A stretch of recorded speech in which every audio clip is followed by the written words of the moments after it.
Assalamualaikum warahmatullahi wabarakatuh. Alhamdulillah, alhamdulillahilladzi an'ama alaina binikmatil imani wal islam.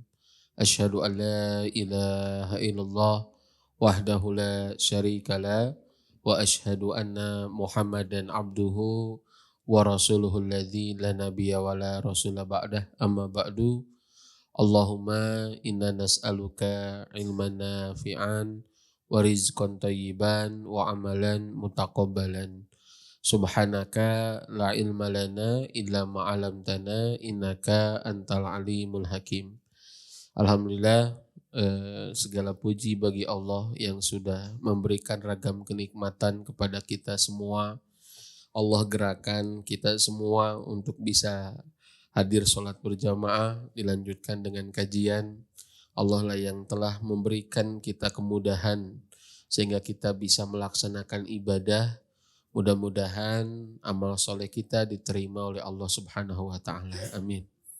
Tidak lupa sholawat serta salam kepada tauladan kita, Habibana Nabiyana Sayyidina Muhammad Sallallahu Alaihi Wasallam, kepada keluarganya, para sahabatnya, termasuk kepada kita selaku umatnya. Jamaah sekalian, solihin, solihat yang sama-sama mengharap ridho Allah Subhanahu wa Ta'ala. Insya Allah pada kesempatan kali ini kita akan coba membahas tentang 5 cara bagaimana mendidik akal anak, begitu ya, insya Allah. Atau at-tarbiyah al-aqliyah, ya, pendidikan akal buat anak. Nah, ini kenapa penting ya? Ya, setelah pendidikan iman, pendidikan akal ini penting. Ya, karena ya yang pertama adalah akal itu menjadi pilar iman seseorang. Ya, akal itu menjadi pilar iman seseorang. Makanya sering sekali ya Allah Subhanahu wa Ta'ala menstimulus ya hamba-hambanya dalam banyak ayat untuk bisa berpikir, karena berpikir itu aktivitas akal. Ya, bahkan anjuran-anjuran untuk berpikir itu adalah salah satu cara untuk bisa menguatkan iman. Jadi jamaah sekalian, kenapa pendidikan akal ini penting? Ya karena yang pertama adalah ya salah satu pilar keimanan itu adalah akal. Jadi yang membedakan, yang menguatkan iman seseorang itu salah satunya adalah pilarnya itu akal. Jadi tidak bisa dinafikan. Ya bahkan orang yang beriman dengan akalnya yaitu jauh lebih kuat daripada orang yang beriman hanya mengikuti tanpa disertai kekuatan akal. Itu ya. Nah, but Islamnya ya da kolot tiba heula Islam gitu ya itu. Berbeda dengan orang memilih Islam karena pilihan akalnya, begitu ya. Ya, jadi berbeda keimanannya, kualitas imannya. Itulah kenapa ya disebutkan dalam Quran surat Al-Mulk ayat 11 ya. Wa qalu a'udzubillahi minasyaitonirrajim wa qalu law kunna nasma'u aw na'qilu ma kunna fi ashabis sa'ir. Mereka para penghuni neraka itu mengatakan lau kunna nasma'u au na'qilu ma kunna fi ashabis sa'ir. Kalaulah dulu cenah keur di alam dunia teh baheula kami mendengar ayat-ayat Allah, kami menggunakan akal kami dengan ayat-ayat Allah, ma kunna fi ashabis sa'ir, tentulah kami tidak termasuk orang-orang yang menjadi penghuni neraka. Begitu ikhwati iman. Jadi kata Ibnu Qayyim, al-jahlu min sifati ahli nar. Kejahilan itu di antara sifat ahli neraka. Tapi jahil di sini, ingat, bukan jahil dalam konteksnya IQ, bukan ya. Tapi al-jahlu itu adalah adamul ilmi, gak ada ilmu, yaitu tentang iman. Ya, gak ada ilmu tentang Allah, gak ada ilmu tentang agama, itulah jahil. Jadi jahil itu bukan berarti satahun juz amat tak apal-apal, ternyata bodoh, tak bukan bodoh itu ya gitu ya. Waduh, pinarakan hunggul cenah teh tak apal-apal juz amma yang geus tahun, bukan. Ya, atau kita mencela teman kita, can apal juz amma, ahli neraka sih gitu ya. Bukan iwati iman. Tapi jahil di sini adalah adamul ilmi, gak ada ilmu gitu ya tentang agama, gak tahu mana halal haram ya, mana baik dan buruk, mana yang dicintai oleh Allah dan mana yang bukan. Nah ini. Dan ternyata salah satu sifatnya adalah tidak menggunakan akalnya. Inilah pentingnya kenapa akal itu penting. Ya makanya Syekh At-Tharifi yang menulis tentang satu buku tentang pentingnya akal dalam Islam. Itu sudah diterjemahkan ya. Itu bagus, itu luar biasa ya. Sangat, dan kalau kita berbicara akal seolah-olah akan bertentangan dengan agama begitu ya. Padahal itu salah satu pilar iman itu adalah akal. ya. Ya, salah satu pilar iman itu adalah akal. Maka orang yang beriman dengan akalnya itu jauh berbeda dengan orang yang beriman hanya ikut-ikutan. Ya, hanya ngikut-ngikut saja gitu ya. Makanya kalau anak nanya, "Kenapa sih aku harus sholat?" Nah, itu bagus ya. Berarti dia menggunakan akalnya. "Kenapa sih aku tuh harus tutup aurat, Bunda?" gitu ya. Ya, bagus itu tuh. Berarti menggunakan akalnya, kan begitu. Ya, kadang kala orang tua yang nggak peka kemudian mengatakan, "Udah nggak usah banyak nanya, kata bunda sholat, sholat. Cek ayah nutup aurat, tutup aurat. Ya, montong ngalawan ka koloteh, beres iman." Padahal tidak seperti itu ya jamaah sekalian. Padahal ya justru Allah selalu ya menstimulus kita untuk banyak menggunakan akal. Ya banyak menggunakan akal. Ya termasuk kenapa Tuhan kita adalah Allah, harus dijawab itu iman. Ya. Ya, saya setelah tahu ini, mohon maaf ini kisah saya sedikit ya. Selesai lulusan pesantren waktu itu ya, kita tingkat aliyah, setelah tahu bahwa wajib menggunakan akal ya, back to basic lagi, belajar lagi waktu itu ya. Kenapa saya harus berislam? Kenapa saya yang di pesantren kadang-kala, mohon maaf ini saya, kadang-kala tidak disentuh, langsung karena ubudiyah gitu ya. Langsung karena hautu ke Allah, ibadah ke Allah itu masih gitu ya. Tapi alasan yang kenapa Tuhan kita harus Allah? Kenapa Nabi kita harus Muhammad? Kenapa kitab suci kita harus Al-Quran? Itu harus dijawab, Pak. Ya, iman. Makanya supaya apa? Supaya justru itulah iman. Dan Al-Quran menuntut selalu harus seperti itu iman. Ditanya terus ya begitu. Ya walaupun tentu ada batasan-batasannya. Ya ada batasan-batasannya. Tapi akal pasti itu menerima iman. Makanya inilah pentingnya pendidikan akal. Sering sekali mohon maaf orang tua yang gak peka ini tidak merawat kemampuan akal anak itu gak dirawat gitu.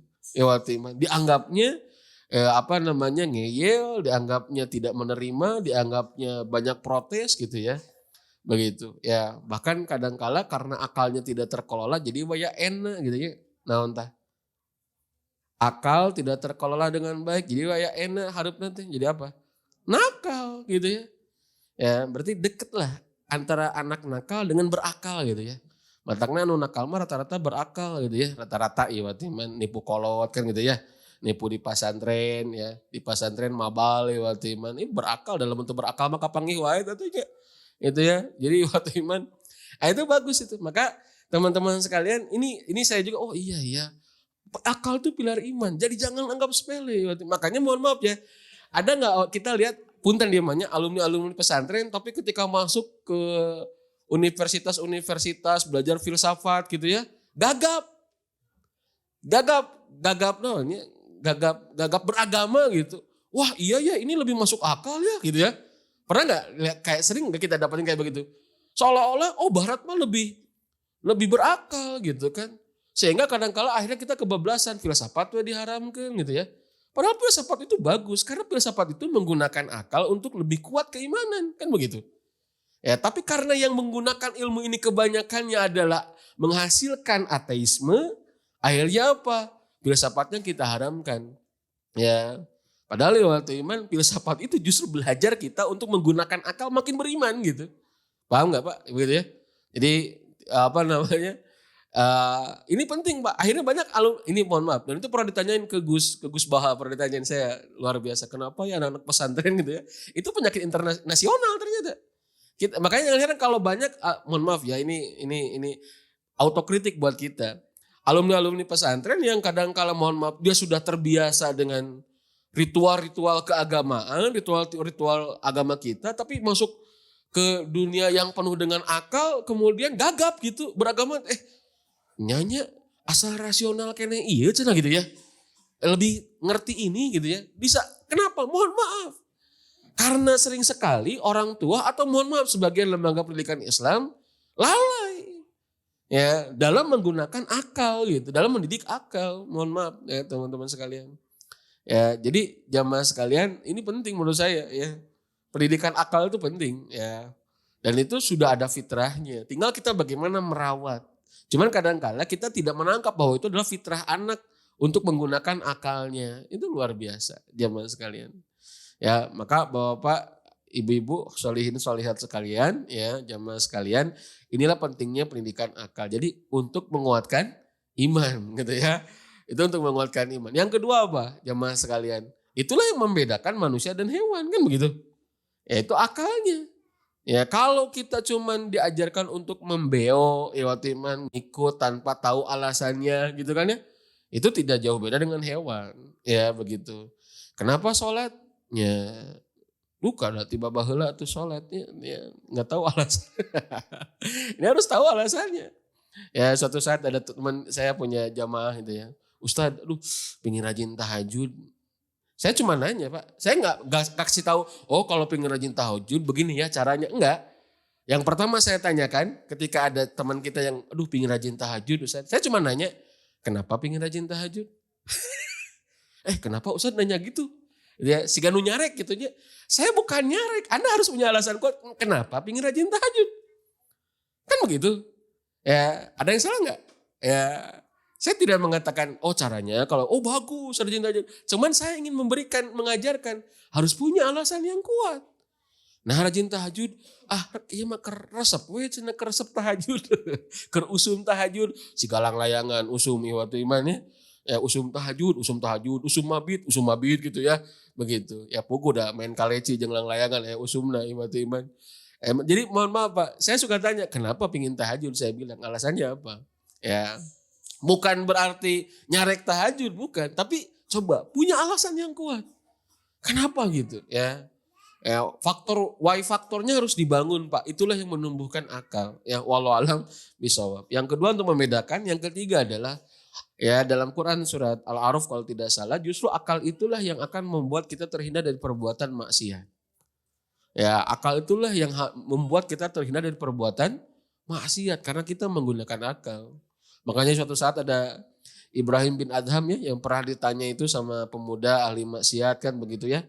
Pemuda ahli maksiat kemudian apa namanya itu ditanya ya. Ditanya apa namanya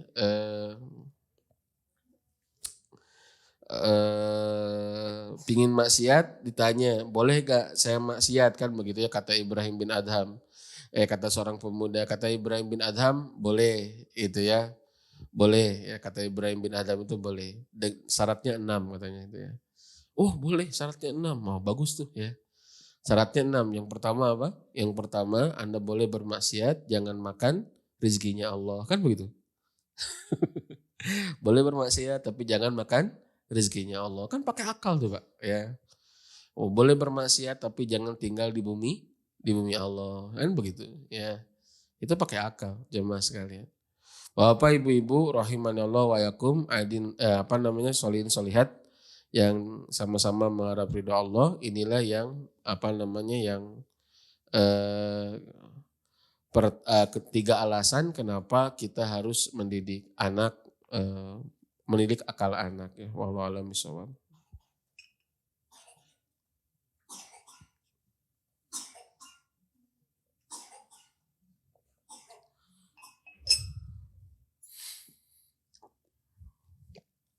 Saya ambil dari buku ini Pak, Bu, ya Prophetic Parenting, ya.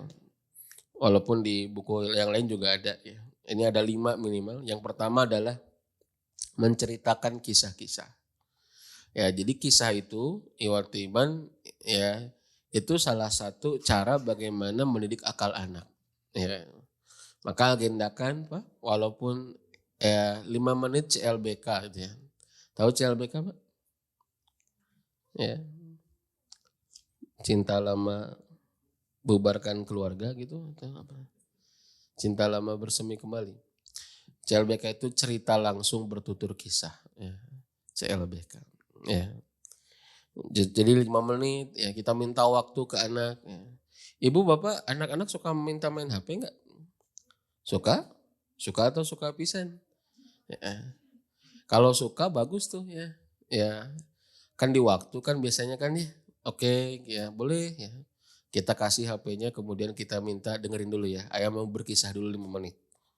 Ya, atau Bunda mau kisah dulu 5 menit. Kisah naon nih Bunda ya? Terutama kisah-kisah dalam Al-Qur'an, kisah-kisah dalam sunnah ya yang sumbernya bagus gitu ya. Kisah-kisah yang amazing cuma 5 menit lah ya. Insya Allah lah anak lebih apalagi kalau mau main HP nah biasanya lebih husu dengerinnya gitu ya. Kenapa? Lebih husu? Karena nunggu dikasih HP gitu ya. Jadi waktu iman apa namanya kisah itu penting. Dalam dalam Al-Qur'an disebutkan ya dalam Quran surat Hud ayat 120 wa kullan naqussu 'alaika min anba'i rusul ma nuthabbitu bihi fuadak wa ja'aka fi hadzihil haqq wa mau'izatu wa dzikra lil mu'minin. Dan semua kisah dari rasul-rasul kami ceritakan kepadamu ialah kisah-kisah yang dengannya kami teguhkan hatimu dan dalam surat ini telah datang kepadamu kebenaran serta pengajaran dan peringatan bagi orang-orang yang beriman. Ya. Jadi disebutkan manusabbitu bihi fuadak. Begitu ya. Jadi kisah itu adalah apa namanya itu yang bisa meneguhkan hati, menguatkan iman. Jadi salah satu cara bagaimana iman itu dikuatkan adalah melalui kisah. Ya, maka wahai para ayah ya, coba sesibuk apapun ya ada waktu-waktu luang untuk berkisah dengan anak. Ya, tapi ngahanca buku apa, nggak usah lama-lama Pak ya. Sebentar saja ya. Jangan sampai justru ya karena kita kurang berkisah akhirnya anak mengidolakan yang lain kan begitu. Lalu kita protes gitu ya. Disangkanya salah anak padahal orang tua yang lalai menghadirkan kisah. Di Al-Qur'an di ayat yang lain disebutkan faksusil qasaso la'allahum yatafakkarun. Maka kisahkanlah ya oleh kalian kisah-kisah itu ya supaya mereka itu berpikir. Jadi ternyata dengan mengisahkan itu membuat orang berpikir. Jadi subhanallah ya, iman. Ini dahsyatnya kisah Pak. Ya, ada 5 poin sebetulnya pentingnya kisah dalam pendidikan iman, dalam pendidikan akal iman. Salah satunya adalah untuk mengokohkan akal anak-anak kita. Bahkan dalam Quran surat Yusuf ayat 111, nah ini kisah yang paling baik. Kisah yang paling panjang dalam Al-Quran adalah kisah Nabi Musa gitu ya. Kisah paling panjang Nabi Musa. Kalau kisah yang paling bagus, kisah Nabi Yusuf ya. Itu kan disebutkan ahsanal qasas. Kisah yang paling ahsan. Itu yang dalam Al-Quran kan di awal-awal surat Yusuf ya. Dan itu surat Yusuf itu ajib ya imannya. Sampai ada bukunya khusus ya tadabur kisah Nabi Yusuf itu. Surat Yusuf itu karena memang dari awal itu menceritakan semuanya kisah Nabi Yusuf gitu ya. Subhanallah. Ahsanal qasas, kisah yang paling hebat. Ya. Di akhirnya disebutkan laqad kana fi qasasihim ibratun liulil albab. Sesungguhnya pada kisah-kisah mereka itu terdapat pengajaran bagi orang-orang ulul albab yang mempunyai akal. Jadi luar biasa Pak. Makanya kalau belajar Quran itu kalau kita tadabbur Al-Quran kemudian kisah-kisahnya wah Masya Allah ya Iman. Itu membuat anak makin berakal. Jadi salah satu cara yang mengokohkan akal anak itu yaitu dengan berkisah. Ya subhanallah. Ya kisah yang paling hebat itu adalah kisah Nabi Yusuf. Ya kisah yang paling panjang itu ya. Mohon maaf kisah yang paling bagus yaitu kisah Nabi Yusuf. Kisah yang paling panjang kisah Nabi Musa alaihi salam. Ada lagunya ya. 11 bintang matahari dan rembulan bersujudlah kepadanya. Begitu ya. Na na na na na na na na na na na na na na na na na na na na. Apa judulnya na na na na gitu ya. Itu tahu Pak ya. Ya saya juga sedang menghafalkan lagu itu ya karena bagi anak-anak itu masuk gitu ya luar biasa. Saya apa namanya lebih mudah gitu ya. Ya lebih mudah gitu. Tapi da ingat haleuang mah kita ibu-ibu bawa poke sok resepen biasa nama ya. Oh kisah Nabi Yusuf itu diceritakan Pak dalam sebuah lagu. Yusuf, Yusuf, alaihi salam. Yang pernah viral itu waktu Ramadan. Apal tuh barudak? Ya Allah. Perasaan viralnya. Nah saya hungkul hafal deh. Ya waktu iman. Ya carilah itu lagu kisah Nabi Yusuf mah itu di YouTube ada tuh. Ya. Jadi menceritakan bagaimana Nabi Yusuf tak dendam gitu ya terhadap saudara-saudara itu luar biasa ya waktu iman. Ya. Jadi Pak, salah satu metode pendidikan iman itu ada 5 sampai 7 ya waktu iman. Salah satunya adalah dengan bersair. Dengan bernasid, bersair ya. Anak-anak itu jangan dianggap sepele Pak. Ajarkan lagu-lagu yang hebat ya tentang Allah, tentang Rasul. Ya begitu. Wallahu a'lam bishawab. Ya. Seperti kaum Samud, Iwatiman. Tahu kisah kaum Samud? Itu kaum Samud kalau kisah kaum Samud kan panjang, tapi kalau dilakukan anak senang, Pak. Ya. Tentang kisah kaum Samud ya dilakukan, tentang kisah Nabi Yunus tenggelam dilakukan Iwatiman. Anak-anak itu ya jangan kan anak-anak saya juga resep gitunya. Oh, jadi apa? Kan begitu ya. Tentang kaum Samud ya. Yang kedua adalah khitabul mubashir ya. Yaitu berdialog langsung ke inti persoalan ya. Jadi dialog Iwatiman ya itu adalah salah satu cara bagaimana kita dialog ya. Dialog Iwatiman itu adalah salah satu cara bagaimana bisa menyehatkan akal anak. Ya, dan itulah yang dilakukan oleh Nabi Muhammad Shallallahu Alaihi Wasallam. Ya, begitu. Ya, sampai disebutkan salah satu contohnya ini, kuntu khalfan Nabi Shallallahu Alaihi Wasallam yaku yauman faqala ya gulam ini u'allimuka kalimat. Ya, pada suatu hari kata Ibnu Abbas, ya aku dibonceng Nabi Shallallahu Alaihi Wasallam. Beliau bersabda, hai anak kecil, aku ajarkan kepadamu beberapa kalimat ya, yaitu apa namanya ihfadillah yahfadka ihfadillah tajidhu tujahaka idza sa'alta fas'alillah wa idza sta'anta fasta'in billah ya begitu. Ini diajarkan oleh Nabi kepada Abdullah bin Abbas ketika dibonceng. Ya jadi langsung Iwatiman berdialog langsung, dikasih tahu langsung begitu ya. Beberapa kejadian Nabi demikian. Yang ketiga adalah jamaah sekalian itu berbicara sesuai dengan kadar akal anak. Ya, khitabutif ala qadri aklihi ya begitu, ala qadri ukulihi. Jadi Iwatiman bagaimana kita berbicara kepada anak sesuai dengan kadar akalnya, sesuai dengan apa namanya tingkatannya begitu ya. Jadi diajak ngobrol, kemudian juga apa namanya diajak dialog bagi anak begitu sesuai kadar akal mereka. Ini penting Pak ya. Ya, jangan dianggap sepele Iwatiman. Kadang-kala mohon maaf sebagian orang dewasa males. Ya, sebagian orang dewasa males. Apalagi kalau orang tua lagi banyak kerjaan males kalau harus dengerin atau ngobrol dengan anak begitu ya. Ya, kemudian kita nganggap sepele tema-tema tentang anak begitu ya. Atau yang diobrolkan dengan anak begitu. Sehingga kadang-kala tidak ada kesempatan kita untuk mengasah akal mereka. Ya. Jadi luar biasa Pak, 1 triliun sel saraf yang belum tersambung ketika oleh manusia ketika dilahirkan, Iwatiman itu akan banyak tersambung ketika dengan banyak beraktivitas dan banyak berdialog. Ya, Masya Allah. Ya. Ini pernah suatu saat Iwatiman, ya Nabi Shallallahu Alaihi Wasallam terjadi di peristiwa perang Badar ya, bagaimana Nabi Shallallahu Alaihi Wasallam itu menghentikan dulu ya jamaah sekalian beberapa tentara ya di pertengahan jalan. Oh mohon maaf, ini itu kalau itu perang Uhud. Ini kalau perang Badar ya Nabi SAW sebelum sampai di Badar itu bertanya ya ada anak-anak Iwatiman yang kemudian lewat, kemudian ditanya berapa jumlah pasukan yang ada di seberang begitu. Ya ternyata para sahabat setelah nanya kayak begitu nggak tahu jawabnya. Anak ini kemudian dipukul ya. Kemudian sama Nabi tanyanya lain sama Nabi. Kalau sama Nabi ditanyanya berapa ya apa namanya berapa ekor onta yang disembelih kan begitu. Ya berapa ekor onta yang disembelih itu jauh lebih mudah. Jadi kalau jumlah orang anak ini nggak tahu gitu ya.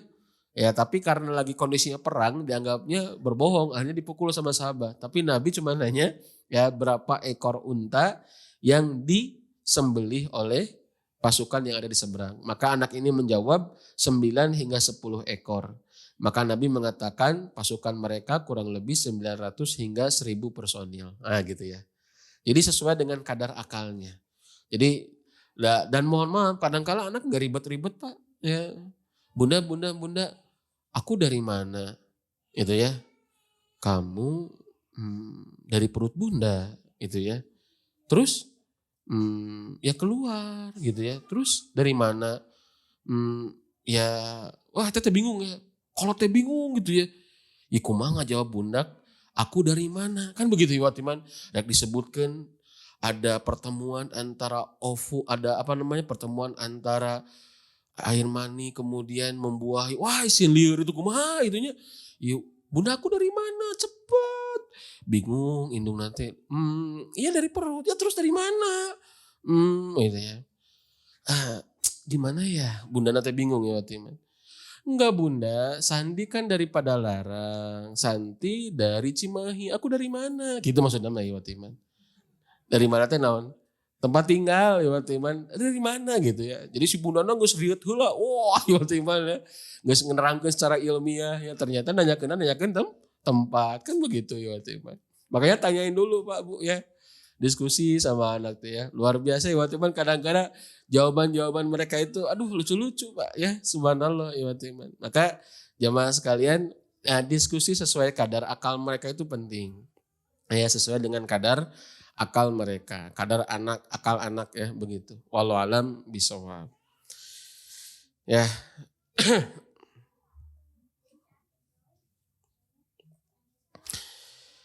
Iwatimah rahimani Allah wa yakum, Nabi pernah berinteraksi ya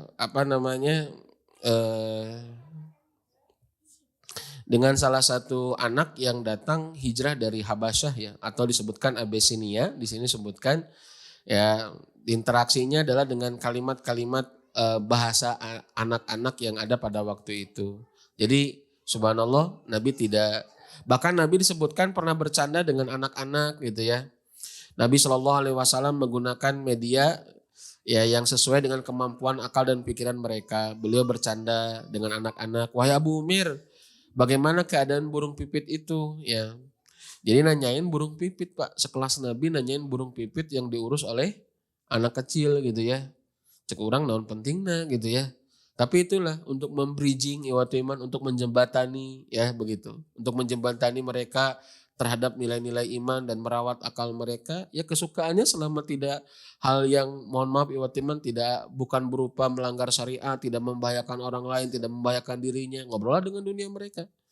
Iwatiman, begitu.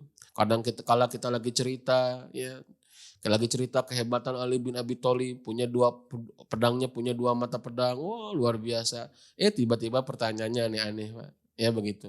Kalau Ali bin Abi Thalib sama Boboiboy jagoan mana Bi gitu ya gitu. Orang tengah jawab tuh bingung kumaha itu ya gitu. Ya. Jadi Watimah rahimanallah wa yakum ya enggak apa-apa, itulah dunia anak gitu ya. Ulah dibilang enggak Boboiboy itu kafir. Ya enggak mesti Watimah. Santai aja ya begitu. Itu untuk mengasah akal anak. Jadi kalau saya Watimah ya, jadi penting ini harus dirawat ya, apalagi itu fasenya gitu ya, fase anak-anak yang liar pikirannya kan begitu. Ya Watiman yang liar pikiran, makanya sampai dalam kitab As'ilatul Imaniyah Litifal itu sampai dibahas tentang pentingnya tanya jawab dengan anak. Ya. Ya, pentingnya tanya jawab dengan anak. Dan itu adalah salah satu poin keempat di poin ini. Yaitu al-hiwarul hadi, ya, yaitu bagaimana diskusi dengan anak dengan tenang. Selain sesuai dengan kadar akalnya, kita ada metode tanya jawab dengan anak. Ya tanya jawab. Menurut kamu gimana? Kan begitu ya. Terus iwatiman. Dan ini tim kadangkala anak kita punya solusi. Yang tidak kita bisa yang tidak terpikirkan oleh kita sebelumnya. Maka jamaah sekalian, nah itu telah tanya jawab ini salah satu cara merawat bagaimana anak-anak kita itu bisa menggunakan akalnya, bisa terjaga fitrah akalnya iwatu iman untuk menguatkan iman, untuk menghindarkan mereka dari perbuatan maksiat. Jadi sering digunain akalnya. Jadi jangan sampai justru karena jarang menggunakan akalnya, nanti mereka terbiasa dengan tidak menggunakan akal. Ketika ada hal-hal yang hebat dengan menggunakan akal, mereka gagap. Dan seolah-olah mohon maaf, Islam tidak punya ruang untuk akal. Nah, seolah-olah begitu. Ya, iwat iman. Seolah-olah Islam tidak punya ruang untuk akal. Ketemu liberal gitu ya, ketemu ateis ya, ketemu gerakan-gerakan aliran sesat. Oh, mereka merasa bangga, merasa hebat gitu ya. Disangkanya Islam iwat iman tidak punya ruang untuk menggunakan akal. Ya, luar biasa iwat iman. Makanya Bapak Ibu kalau punya kesempatan itu bagus tuh. Ya, Allah, Rasul sama Islamnya tulisannya Said Hawa. Itu bagaimana kita menggunakan akal untuk mengenal Allah begitu. Ya, banyak narasi-narasi yang akal kita itu terus iwatu iman. Ya, yang akhir-akhirnya adalah ujung-ujungnya ayat Quran gitu ya, ujung-ujungnya. Tapi bagaimana menarasikannya dengan mengurai kemampuan akal kita gitu. Sehingga kita makin yakin benar Allah ada gitu ya. Allah harus diimani gitu ya. Dan itu dibantah bagaimana orang-orang ateis yang tidak percaya Tuhan. Dengan akal lagi waktu iman. Dengan akal lagi. Dan ulama-ulama dulu kita menggunakan itu. Ya Imam Al-Ghazali rahimahullah, ya termasuk juga Ibnu Taimiyah rahimahullah waktu iman. Ya bagaimana mendebat orang-orang anti Tuhan dengan akal lagi begitu. Jadi ini penting banget ya. Makanya Rasulullah SAW sangat merawat itu. Ketika ada orang yang minta berzina, ya Nabi nggak langsung waktu iman. Ya nggak langsung suruh tinggalkan zina, pakai akal, betul tidak? Ditanya jawab, ditanya kalau ibumu dizinai gimana? Kalau saudara perempuanmu dizinai gimana? Kalau istrimu dizinai gimana? Kan begitu. Ya, akhirnya dia tidak mau berzina karena dengan menggunakan akalnya dia menghindari perzinahan. Pakai tanya jawab. Kalau di coaching Bapak Ibu-ibu ya jamaah sekalian, ya teman-teman sekalian, itu sangat penting itu tentang tanya jawab itu, tentang tanya. Kadangkala justru yang memutuskan itu bukan kita. Dan itulah gaya bahasa Al-Qur'an. Makanya gaya bahasa Al-Quran itu ada istilah istifham inkari dalam ilmu balaghah itu. Ya istifham inkari itu adalah bagaimana bertanya ya untuk bentuk pengingkaran. Jadi kalau saya membahasakannya pernyataan dalam berbentuk pertanyaan gitu. Ya pernyataan tapi bentuknya pertanyaan gitu. Dan itu nggak usah kita sekolah tinggi-tinggi. Kadang-kala dengan mikir dengan pertanyaan itu udah ya selesai iman. Ya kita nggak punya kesempatan untuk takabur, nggak punya kesempatan untuk sombong, nggak punya kesempatan untuk bisa iman ingkar kepada Allah. Lihat iman ayat-ayat tentang tauhid itu selalu tanya. Ya sampai ayat sederhana aja. Afala yanzuruna ilal ibili kaifa khuliqat wa ila samai kaifa rufi'at wa ilal jibali kaifa nusibat wa ilal ardi kaifa sutihat fadzakir innama anta mudzakir. Terus iman. Di juz amma itu banyak. Di juz 29 itu banyak. Jadi di ayat-ayat Makkiyah, di surat-surat Makkiyah itu banyak pertanyaan-pertanyaan yang justru itu untuk mengokohkan akal. Sampai Nabi Musa ditalkinkan atau didiktekan oleh Allah untuk datang kepada Fir'aun itu dengan pertanyaan. Hal ataka hadithul, halaka antazaka, kan begitu ya. Dalam Quran surat An-Naziat kan. Halaka antazaka, hei Fir'aun, boga kahayang kene itu mersihkan diri. Cara gitu ya. Jadi bukan dengan apalagi dengan vonis gitu ya. Ya anak kita tidak sejahat Fir'aun, indungna teu sasoleh Nabi Musa atunya. Ya bapana, tapi ieu vonisna ya Allah, lamun geus budak pika sabeuleun sigana teh geus leuwih ti Fir'aun gitu ya. Ya, wah gitu ya iwat iman. Kalau sudah menghina anak atau kalau sudah melabeli anak teh iwat iman. Ya, Nabi Musa iwat iman ya kemudian diajarkan oleh Allah untuk dengan pakai metode tanya kepada Fir'aun. Pakai metode tanya, halaka antazaka. Kamu masih punya keinginan gak untuk membersihkan diri? Wah luar biasa itu. Itu kurang-kurangnya orang masuk keheul kan ya. Ningali batur teh gitu ya. Maka inilah pentingnya iwat iman menggunakan akal ya, menggunakan akal di dalam di dalam di dalam menguatkan iman iwat iman. Dan salah satunya bentuknya adalah tanya jawab. Ya wallahu alam bisawab. Ya. Di ayat yang lain Nabi SAW bahwa ibu-ibu jamaah sekalian Abdullah bin Abbas ini bercerita Pak. Ya Abdullah bin Abbas bercerita tentang bagaimana dia tinggal bermalam. Ya ini kisahnya masyhur di rumah bibinya yaitu Maimunah. Yang kemudian melihat Rasulullah SAW bangun tidur sholat malam. Lalu Abdullah bin Abbas itu ikut Pak. Setelah ikut Iwatiman karena Abdullah bin Abbas itu berdiri sebelah kiri.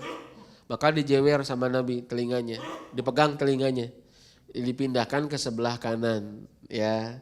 Karena kalau imam itu sebelah kiri gitu. Dan hebatnya Nabi Pak, Nabi itu jarang ngajak Iwatiman sahabatnya itu sholat qiyamul lail bareng. Kenapa Iwatiman? Karena mual kaudag. Iwatiman berat.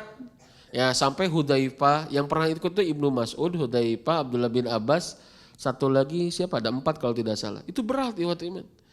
Ya Hudzaifah saja Iwatiman Ibnu Mas'ud itu pernah cerita dalam Riyadhus Shalihin tuh. Berdiri Iwatiman berdiri sholat. Itu Nabi baca surat Al-Baqarah kan. Kata Hudzaifah paling 100 ayat. Sedang itu dalam hati teh. Ternyata mentas 100 ayat itu. Ya 100 ayat lebih kata Hudzaifah. Paling juga Iwatiman selesai Al-Baqarah selesailah gitunya 280 genep ayat Pak. Ternyata dari Al-Baqarah Nabi ngagajleng ke Anisa. Wah balik deh ke Ali Imran. Wah Iwatiman. Ya kata para sahabat itu cerita Hudzaifah kepada para sahabat. Hudzaifah apa yang kau rasakan ketika pada waktu itu? Ya, itu pengalaman spiritual yang luar biasa. Tapi apa jawaban Hudzaifah? Aku ingin sekali meninggalkan Nabi cenah keur salat. Iwatiman. Nah, jadi Iwatimannya begitu. Jadi kalau di kita panjang-panjang ingin meninggalkan sholat teh Iwatiman ayalah contohnya gitu ya. Itu ya. Tapi eta mah surat Al-Baqarah. Ya, terus ke Anisa, balik deui ke Ali Imran Iwatiman. Ya, makanya Nabi itu kalau sudah sholat malam aduh para sahabat itu berat. Ya, begitu Iwatiman. Ya, jadi luar biasa. Termasuk Abdullah bin Abbas. Nah, Abdullah bin Abbas itu pernah, tapi kemudian dipindahkan. Ya, terus Abdullah bin Abbas itu mundur sedikit karena sudah sejajar. Ya, sudah sejajar Iwatiman mundur sedikit. Ya, kalau mundur sedikit Iwatiman kemudian ditanya setelah selesai itu, "Ma mana akaya gulam?" Ya, antas bita fil maudi illadzi aqaf takafihi. Ya. Aqaf tukafihi.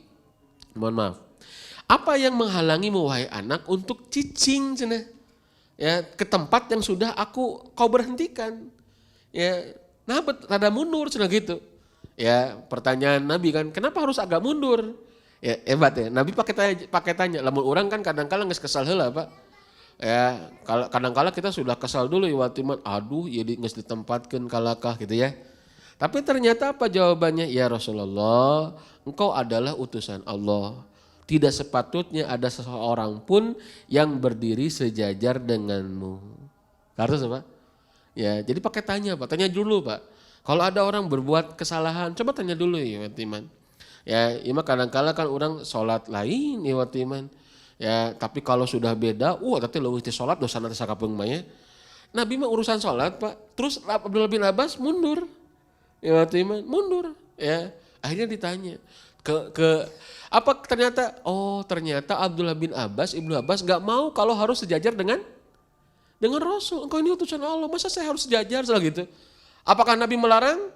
Ya, apakah Nabi memarahi? Tidak, malah Nabi membawa doakan Allahumma faqihu fiddin wa alimhu ta'wil. Ya Allah, pahamkan anak ini terhadap agama dan ajarkanlah dia ta'wil. Ke Bilal bin Rabah, betul? Ke Bilal bin Rabah. Nanya dulu Pak, ke Bilal bin Rabah, tanya dulu. Kela-kela, wahai Bilal, engkau teh sudah terdengar terumpahnya di surga. Amalan naon teh gitu ya Watiman. Amalan naon? Ternyata sholat setelah selesai wudu. Ditanya ya Watiman. Ya mah Nabi bukan ya Watiman, amal ibadah beda, geus main bid'ah wae, apal tuh. Ya gitu kan. Oh bid'ah, sia bid'ah gitu. Apal tuh? Henteu pokoknya mah urang da teu apal, jadi bid'ah. Ya Watiman. Mohon maaf ya, ini mah saya pengalaman ini mah ya Watiman, bukan yang lain gitu ya. Jadi teman-teman sekalian, tanya dulu. Ya ke anak termasuk, itu teh urusan ibadah, apalagi urusan yang bukan ibadah. Ya seharusnya kita lebih lapang lagi Watiman. Ya Rasul mau urusan ibadah ditanya dulu kalau beda, apalagi bukan urusan ibadah, tanya dulu. Ya wallahu alam bisawab ya Watiman. Nanti kita lanjutkan ya, ada beberapa contoh lagi dan ada terakhir lagi ya, terakhir itu juga penting bagaimana cara kita mendidik akal anak. Isya dulu ya Pak ya, bentarnya. Nun, barakallahu fikum. Assalamualaikum warahmatullahi wabarakatuh. Baik, jamaah salihin solihat sekalian, insyaallah kita akan lanjutkan. Jadi tadi kita sampai kepada tanya jawab ya, begitu. Jadi ini penting sekali. Jangan dianggap sepele, jangan segera bisa jangan segera atau cepat-cepat memberikan arahan lah begitu, kurang lebih lah ya. Ya, jadi jamaah sekalian berikan kesempatan untuk menjawab gitu ya. Makanya kenapa ulama-ulama dulu itu sampai kita bisa menguasai peradaban itu kalau tanpa kreativitas itu saya kira susah ya gitu, sulit gitu untuk menguasai 2/3 dunia itu. Ya, maka inilah pentingnya pendidikan akal yang sudah dilatih oleh diajarkan oleh Nabi Muhammad SAW kepada para sahabatnya ya begitu. Dan itu pula yang dilakukan oleh Umar bin Khattab radhiyallahu an. Jadi Umar bin Khattab ini ya suatu saat ada orang yang mengadukan tentang kedurhakaan anaknya. Ada orang yang mengadukan kedurhakaan anaknya, begitu ya. Mengadukan kedurhakaan anaknya, wahai ya Amirul Mukminin, anakku durhaka kan begitu. Kata Umar bin Khattab, bawa anakmu ya. Kemudian ditanyalah anaknya, apa yang menyebabkan kamu durhaka kepada bapamu kan begitu. Wahai Amirul Mukminin, apa hak anak terhadap bapaknya kan gitu. Jadi Umar nerima konsultasi itu nggak sepihak ini. Makanya mohon maaf, mungkin nggak tahu ya. Saya selalu ada yang nge-DM, yang nge-WA, masalah rumah tangga itu mohon maaf banget ya atau masalah anak. Mohon maaf nggak bisa saya follow up, saya jawab karena memang nggak mudah gitu. Apalagi jawabannya simpel-simpel, ini kan bahaya juga kan begitu. Harus memang masuk di ruang-ruang konsultasi. Makanya kalau biasanya mohon maaf, yang saya tahu Anda datang ke konselor atau ke ruang-ruang psikolog, psikiater ke ruang psikolog, ke ruang konselor itu biasanya yang saya tahu itu nggak cukup sekali biasanya. Karena kami pernah ikut building professional counselor, teman-teman sekalian, itu harus bisa men-tracking ya perjalanannya gitu, perjalanan kehidupan. 5 bulan kemarin 5 tahun bahkan 15 tahun ke belakang itu nggak mudah. Ya, anak saya bermasalah, Ustadz suka melawan. Nah, itu sederhana nanyanya, suka melawan. Itu sederhana kan nanyanya.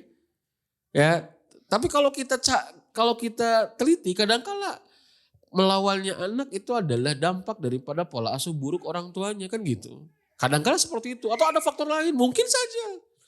Jadi nggak sederhana, makanya saya jarang sekali jawab Assalamualaikum Ustadz mau konsultasi. Ya saya nggak bisa jawab yang kayak begitu ya. Kenapa? Karena nggak mudah memang. Ya mas kalian jawabannya nggak simpel, apalagi kadang-kala mohon maaf ya kadang-kala cari penguatan ti Ustadz gitu. Ya akhirnya untuk nampar suaminya tuh ya. Jadi kan kata Ustadz juga ini harus cerai ya begitu ya. Jadi nyalakan Ustadznya, jadi suami nanti ambek ke Ustadz kan begitu. Ya disangka berkonspirasi dengan si Ustadz, bahaya tuh tiba-tiba. Iya tuh ya. Sangat mungkin itu. Makanya ya jemaah sekalian, ini Umar luar biasa menurut saya. Jadi ketika ada yang datang, itu durhaka anakku. Makanya saya itu kalau Ustadz anak saya ini, apalagi mohon maaf ya, ini kadang-kala kan Ustadznya disangka siga obat iwatimannya. Ya Ustadz tolong nasihatin anak saya kan begitu. Ya saya suka datang misalkan ke rumah, Ustadz tolong nasihatin anak saya susah sholat ya. Saya suka bilang yang harus dinasihatin sama ibu bapaknya. Bukan Ustadz anak saya gitu ya. Yang harus dinasihatin sama ibu bapaknya. Kenapa? Karena selalu pingin dinasihatin sama ustadznya. Kan begitu ya waktu itu. Maka jamaah sekalian rahimanallah wa yakum, ini Umar luar biasa. Ya bawa anaknya. Kenapa? Tanyalah anaknya kenapa kamu berbuat durhaka? Kan begitu sederhana Pak.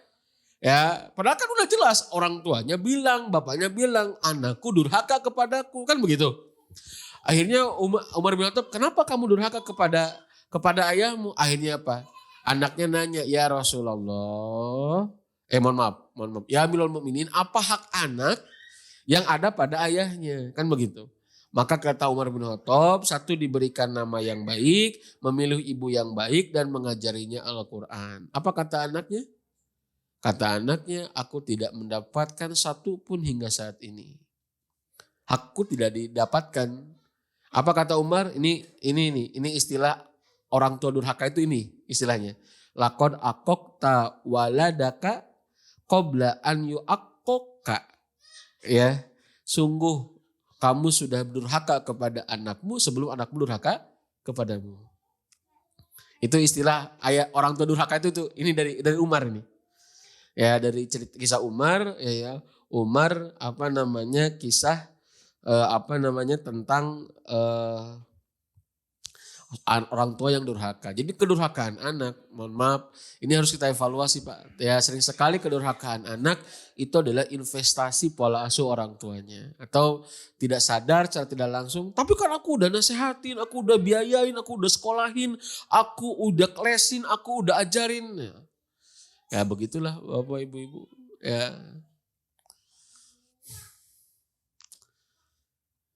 Kalau kita evaluasi banyak hal-hal yang bisa membuat anak durhaka. Contoh kecil aja, nggak percaya ke anak. Udah sholat belum? Udah. Di mana? Tadi di masjid. Bunda nggak lihat? Kamu pasti enggak kan? Teteh enggak sih teteh. Ya, masa sih? Atau napi, udah sholat belum? Udah. Masa barusan juga baru keluar toilet udah juga kamu? Bunda mah nggak kepercaya. Nah, teteh udah Watiman. Walaupun kita tahu anak kita itu berdusta, pastikan dia tidak diposisikan sebagai orang yang pendusta. Kumaha carana? Tengan Anda nukolot kan gitu. Ya, kan budak Anda bukan budak saya. Ya. Gimana caranya supaya? Ya serius Pak. Walaupun kita tahu bahwa anak itu berdusta, posisikan anak itu tidak sedang jadi tertuduh. Kumaha carana? Itu kalau sudah diposisikan sebagai tertuduh, sudah Iwatiman. Anak sudah tidak dipercayai. Kadang kita kesel kan gitu kan. Yang benar, kamu sholat kan gak sama teman kamu? Iya, aku kan tadi main si Bilal. Kok mau jeng si Bilal matara sholat? Teteh Watiman. Ya, udahlah kamu gak usah bohong ke bunda. Ya, bunda oke udah apal. Bunda oke apal di mana gitu kan. Ya, jadi tapi itu Iwatiman gaya bahasa yang seperti itu. Ya, makanya ya ini penting komunikasi itu 83% ujung-ujungnya Iwatiman ya adalah komunikasi tentang pengasuhan itu. Ya, maka harus sehat komunikasi itu. Komunikasi sehatnya 5 kan, SEHAT, syukur, empati, hindari, apresiasi, tegas. Itu sehat Iwatiman. Ya, seperti apa dan bagaimana saksikan episode berikutnya ya. Ya udah panjang nanti Iwatiman. Ya, jadi subhanallah Pak, betul saya rasakan Pak. Jadi begini Pak, macam-macam pendidikan itu adalah benih, tahu nggak? Pendidikan iman, pendidikan akal, pendidikan Quran, pendidikan apa lagi? Pendidikan mental, pendidikan fisik, pendidikan akhlak itu pendidikan. Itu benih. Bagaimana cara merawat benih ini supaya tumbuh dengan baik? Itulah komunikasi. Kartus ya? Bisa kebayang ibu-ibu, bapak-bapak, solihin-solihat? Itu benih Pak. Siapa yang meragukan pendidikan Quran? Ada yang meragukan pendidikan Quran? Gak ada. Preman aja belum pensiun kalau anaknya bisa baca Quran bangga Pak. Preman itu yang belum pensiun. Apalagi kalau preman sudah pensiun. Kan kalau preman ada masa pensiunnya kan. Ya Iwatiman. Itu Pak, preman belum pensiun. Anaknya bisa baca Quran. Bangga Pak. Nggak ada yang meragukan pendidikan Al-Quran. Tapi masalahnya. Bagaimana caranya? Nah itu Iwatiman. Ya, tidak sedikit ini orang tua semangat mendidik Al-Quran. Tapi tidak terkomunikasikan dengan baik. Akhirnya apa? Akhirnya hancur Pak. Benih sehebat apapun, cara melakna salah, hancur Pak. Sepakat gak? Sokra. Benih bagus nih. Tapi cara nanamnya salah, hancur Pak. Ya. Pendidikan Al-Quran hebat. Cara mengkomunikasikannya salah, metodenya salah, hancur Pak. Anak semester 5 Iwatiman kuliah, hafalannya 27 juz. Ya, apa yang dia curhatkan ke saya? Ini ibroh Pak buat kita. Apa yang dia curhatkan ke saya? Ya, nggak bangga jadi penghafal Quran tuh Ustaz. Saya bilang kenapa? 27 juz saya bilang. Ya, saya mah juz amma jeung juz 28 oge maca aljin Pak Baliu cetak gitunya. Maca At-Tolak tamat saya bilang gitu ya. Ya, ini 27 juz Pak. Tapi dia nggak bangga. Apa yang terjadi? Saya itu Ustaz, daripada pulang ke rumah lebih baik ke kosan. Ayah saya soleh, ayah saya baik, ayah saya aktivis dakwah. Tapi saya nggak senang dengan ayah saya. Kenapa? Setiap pulang Pak, yang ditanya itu mana 3 juz, mana 3 juz, mana 3 juz. Gitu ya. Ayo 27 nama tara ditinggali. Nu tiluna nu katinggali teh. Mana 3 juz. Saya tanya, Bapak antum memang hafid gitu? Bukan Ustaz. Curang teh. Ya. Saya tidak mengatakan niatnya itu buruk. Bapaknya bagus gak punya ingin anak hafid? Bagus Pak, siapa yang meragukan? Betul? Bapaknya bagus Pak, menginginkan anaknya seorang hafid. Bagus. Tapi masalahnya, mengkomunikasikan seperti itu yang tidak tepat. Tidak mengapresiasi, tidak melihat kebaikan. Ya, mohon maaf iman. Ini masalah seperti ini kasusnya banyak Pak. Jadi pendidikan Quran itu sekarang itu dua sisi mata uang iman. Satu sisi baik, kenapa? Ada iman orang tua yang sekarang peduli dengan pendidikan anak Al-Quran semenjak dini. Bagus, alhamdulillah. Ada kesadaran. Walaupun saya bukan hafid Pak Ustadz, tapi pingin anaknya dihafid. Juara. Saya pun bukan penghafal Quran Ustadz, juz amma masih belajar sekarang, tapi pingin anak selesai menghafal, juara. Tapi iman sisi yang lain, kadangkala membuat anak trauma dengan agama. Agak mending benci ke orang tua. Gimana kalau benci ke Quran? Kenapa benci ke Quran? Karena tiap aku ngafalin selalu iman debat jeung kolot. Selalu dicarikan ku kolot. Selalu tidak dihargaan ku kolot. Selalu tidak diapresiasi ku kolot iman. Apa yang terjadi? Benci dengan Quran. Trauma beragama. Ini jauh lebih berbahaya Pak. Ya, saya harus sampaikan ini Pak. Iman. Kenapa? Pengkomunikasiannya. Ya, cara komunikasi seperti itu. Disangkanya Rasul tidak mengapresiasi. Nanti saya sebutkan Pak bagaimana Rasul merubah kebencian menjadi kecintaan. Hanya gara-gara mengapresiasi sedikit kelebihannya dan mengabaikan sebanyak kekurangannya. Kekurangan yang banyak diabaikan. Makanya Rasul Pak terkadang sabar dengan kekurangan sahabat. Ya, supaya apa? Supaya potensi kuatnya supaya potensi kelebihannya makin kuat. Gitu. Kartos ya. Jadi kadang Rasul sabar sedikit dengan kekurangan sahabat namanya juga manusia Pak, ada kekurangannya. Tapi justru supaya potensi baiknya makin kuat. Ya. Ayo urang kadang-kala kan kudu sempurna iman. Itu ulah telat, ya kudu tepat waktu, itu kudu komitmen, itu kudu bisa, itu kudu hafal, ulah salah. Ya. Kadang-kala kalau ayeuna mah leuwih ti nabi. Begitu. Hebat iman. Ya. Mohon maaf ya, ini saya harus sampaikan. Kenapa? Jamaah sekalian, pengkomunikasian. Nah inilah yang dilakukan oleh Umar bin Khattab. Ya Umar bin Khattab demikian jadi kadangkala kedurhakaan orang tua. Kedurhakaan anak diawali oleh kedurhakaan orang tua. Saya banyak bukti Pak, banyak iman. Gimana makanya ya kitab luar biasa Pak. Ini kalau dikupas sayangnya kitab ini buku ini nggak banyak mengupas dari sisi psikologi. Memang itu yang dihindari oleh beliau penulis ini. Tapi kalau kita kupas Pak secara ilmu-ilmu kejiwaan, ilmu-ilmu psikologi perkembangan hari ini, wah luar biasa. Apa yang dilakukan Nabi udah juara. Ya makanya ya saya makin yakin iman. Seperti yang kelima hari ini. Yang kelima apa Pak? Melatih anak dengan beraktivitas tadribu hawas ya atifal bitajarub al-amaliyah. Jadi melatih anak banyak beraktivitas itu yang menguatkan akal anak. Coba Pak browsing di internet. Manfaat anak beraktivitas. Apalagi di 6 tahun pertama, di 7 tahun pertama. Itu masa-masanya banyak beraktivitas. Iman. Ulah loba dicarek. Di orang Sunda ada istilah telat baong. Pernah istilah telat baong. Nah telat baong, keur budakna kurang baong. Loba ting dicarekeun baong oke dah budak iman. Ya betul tidak? Yang penting kan apa? Yang penting jangan mendolimi orang lain. Membahayakan orang lain, membahayakan diri sendiri. Atau kalau sudah masuk ruang adab, hindari kan begitu. Iman.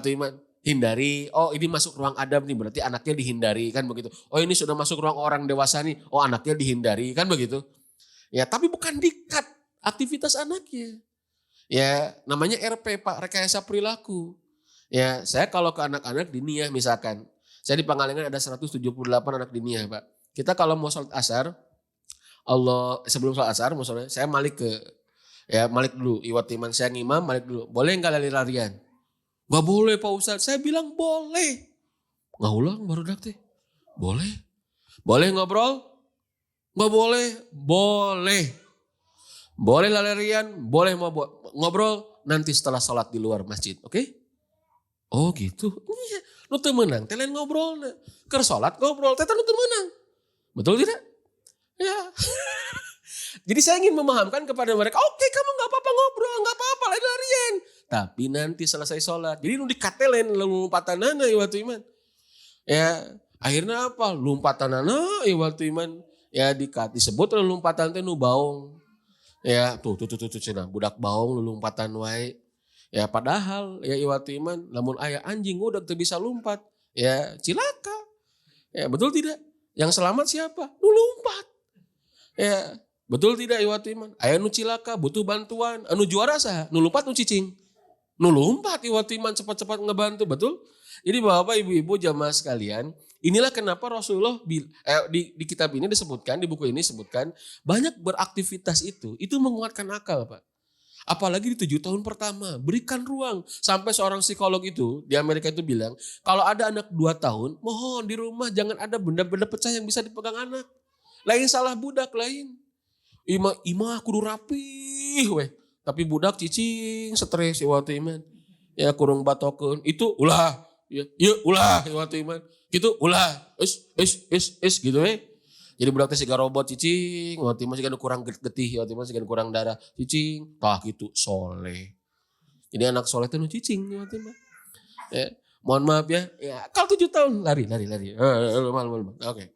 Ya begitu ya Bapak Ibu-Ibu. Nanti sudah 10 tahun Pak insya Allah. Itu kalau sudah habis insya Allah ketika usia apalagi dilatih adab itu sudah siap Iwal Timan. Sudah tuntas itu. Ya, jadi jangan anggap bahwa beraktivitas itu sesuatu yang sia-sia. Ya, bayangkan Pak. Ulin ulah Iwal Timan dahar kudu gede. Kabayang tuh.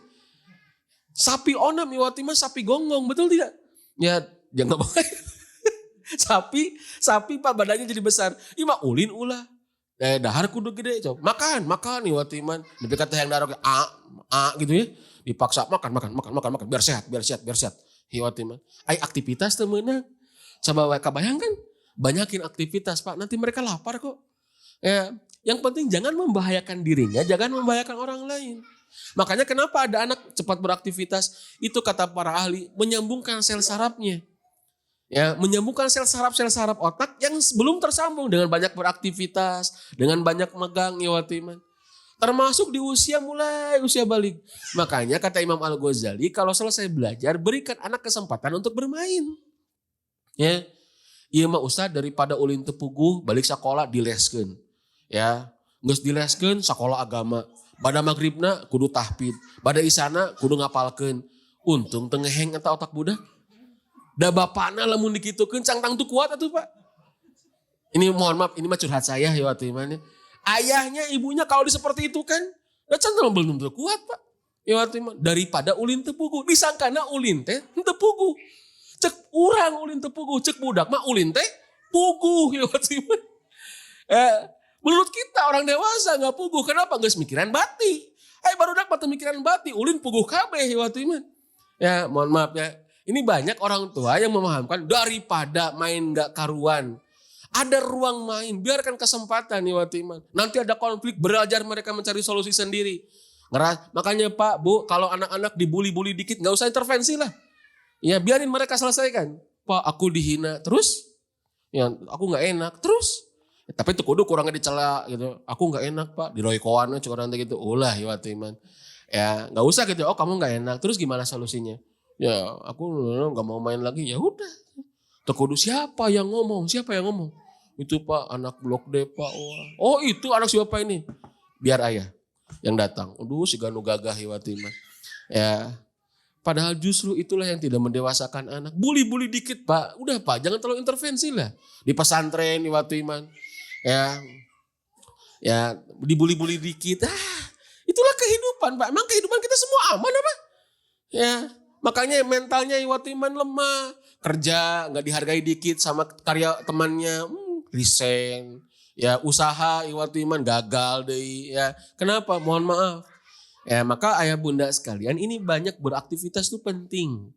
Ya, jadi jangan anggap beraktivitas itu sesuatu yang tinggal apa dampingi ya, tapi bukan dibiarkan oke iwatu iman. Anak nggak pulang semalaman ke beraktivitas juara iwatu iman. Bukan. Tetap waktu sholat, waktu ngaji kemana nih gitu ya. Oke kamu boleh main tapi jam sekian adzan berkumandang pulang ya.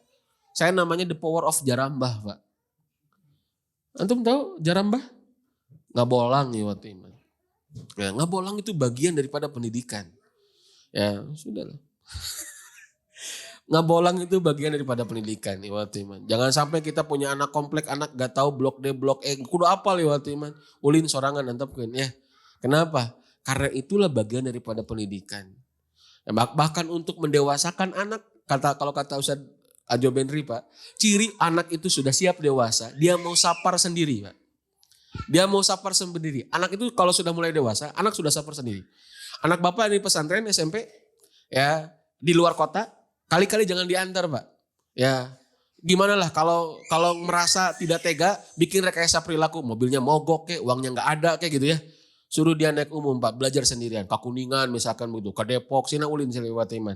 Kenapa? Aduh bapak tiba-tiba sakit perut misalkan begitulah ya. Ya nggak bisa nganter, kamu bisa nggak naik bus sendiri gitu. Latihan Pak, itu mendewasakan nih waktu iman. Ya kenapa? Karena salah satu ciri anak itu sudah akilnya siap, dia berani iwat iman untuk safar sendiri. Berani Pak? Terus kita iwat iman lah. Contoh Rasulullah Sallallahu Alaihi Wasallam nih Pak, contoh Rasul Pak, contoh Rasul. Ini kalau saya ngebahas poin nomor 5 ini panjang iwat iman. Ya kenapa? Sebab ini yang bisa kita lakukan di rumah. Yang kadang-kadang di sekolah itu habis Pak dengan kegiatan akademik. Ya, iwatu iman. Disangkanya mohon maaf, disangkanya akil itu, dewasa itu, kan ini kan pendidikan akal. Yang nanti berpengaruh kepada akil. Akil itu apa? Dewasa. Akil balik kan begitu ya. Kita sering mendengar itu akil balik, bahkan akil adalah salah satu syarat ibadah kan? Betul tidak? Coba dalam rukun ibadah itu sering sekali Pak. Dalam syarat ibadah itu sudah berakil. Ya sudah berakal dan balik iwatu iman. Akil itu dewasa Pak. Iwatu iman. Kalau balik itu biologis. Kalau akil itu adalah dewasa mental iwatu iman. Bapak, ibu-ibu, jamaah sekalian. Bagaimana caranya? Banyakin aktivitas. Dampingi mereka. Ya, atau awasi mereka iwatu iman secara tidak langsung. Jangan dibiarin juga Pak. Karena takut juga berbahaya. Ya, maka Rasulullah SAW melakukan hal itu. Bahkan Rasulullah Pak ketika iwatu iman rahimani Allah wa ayakum. Wah Pak, ketika Rasul itu menguliti seekor kambing. Ada seorang anak yang sedang menguliti seekor kambing Pak. Ya, anak Pak. Ini disebutkan anak Pak. Ini belum dewasa ya, masih anak-anak iwatu iman.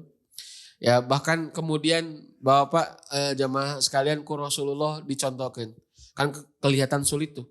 Rasulullah nyingkilkan nilep sih bahasa Indonesia nanti. Menggulung pakaiannya ya. Lalu Rasulullah memperlihatkan begini nak. Tuh, dicontoh. So. Dikit wajar Pak anak. Banyak hari ini orang tua yang pingin anaknya sekali bekerja langsung berhasil, sekali beraktivitas langsung benar, iwatu iman, sekali belajar langsung sukses, ya. Disangkanya anak kita itu iwatu iman superhero. Superhero aja ada gagalnya Pak. Betul tidak? Iwatu iman. Langsung bisa? Enggak. Maka biarkan anak itu menemui kegagalan-kegagalannya. Ya, Bapak. Jadi kadang-kadang mohon maaf ini banyak orang tua yang ekspektasinya tinggi. Lamun beberes kudu langsung rapi. Lamun nyuci langsung iwatu iman bersih. Ya, kalau misalkan bantuin orang tua langsung sempurna. Gak ada yang salah. Kalau belanja jangan ada yang lupa. Ya, sekali lupa sudah gak disuruh lagi iwatu iman. Sekali salah udah iwatu iman gak dipercaya lagi. Mohon maaf.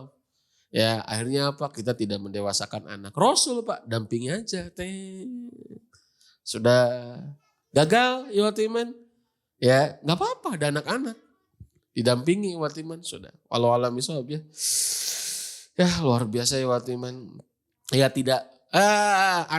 Kamu masih anak-anak, gak usah gitu ya. Sudah iwatu iman. Bu, anak ibu ya. Usia kelas 2 atau usia TK pingin bantu cuci piring. Itu teh meringankan kerjaan atau nambah kerjaan? Lu emang nambah pegawaian.